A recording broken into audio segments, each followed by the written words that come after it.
بسم اللہ الرحمن الرحیم۔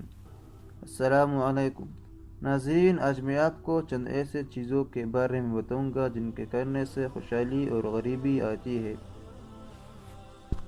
پہلے میں آپ کو ان 7 چیزوں کے بارے میں بتاؤں گا جن کے کرنے سے غریبی آتی ہے۔ اگر آپ ان 7 کاموں کو کرتے ہیں تو ان کو کرنا ابھی سے چھوڑ دیں۔ نمبر 1، جلدی جلدی نماز پڑھنے سے۔ نمبر 2، کھڑے ہو کر پیشاب کرنے سے۔ نمبر 3، پیشاب کرنے کی جگہ وضو کرنے سے۔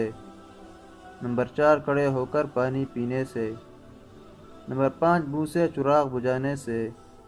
نمبر 6، دانت سے ناخن کاٹنے سے۔ نمبر 7، دامن یا آستین سے منہ صاف کرنے سے۔ ناظرین، یہ وہ 7 کام ہیں جن کے کرنے سے آپ کے گھروں اور زندگی میں غریبی آتی ہے۔ اگر آپ یہ 7 کام کرتے ہیں تو ان کو کرنا ابھی سے چھوڑ دیں۔ اور اب میں آپ کو ان 7 چیزوں کے بارے میں بتاؤں گا جن کے کرنے سے خوشحالی آتی ہے۔ نمبر 1، قرآن پاک کی تلاوت کرنے سے۔ نمبر 2، 5 وقت کی نماز پڑھنے سے۔ نمبر 3، خدا کا شکر ادا کرنے سے۔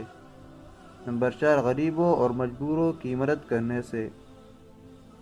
نمبر 5، گناہوں سے معافی مانگنے سے۔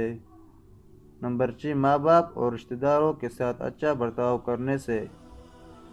نمبر 7، صبح کے وقت سورۃ یاسین اور شام کے وقت سورۃ واقعہ پڑھنے سے۔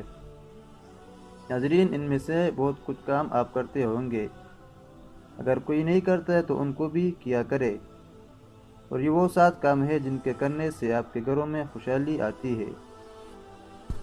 ناظرین، اگر آپ کو ہماری آج کی ویڈیو پسند آئی ہے تو ویڈیو کو لائک کر کے چینل کو سبسکرائب کر دیں، اور اس طرح کی مزید اور معلوماتی ویڈیوز کے لیے ہمارے چینل کو ضرور سبسکرائب کریں۔ یہ تھی آج کی ویڈیو، ملتے ہیں انشاءاللہ اگلی ویڈیو میں، تب تک کے لیے اللہ حافظ۔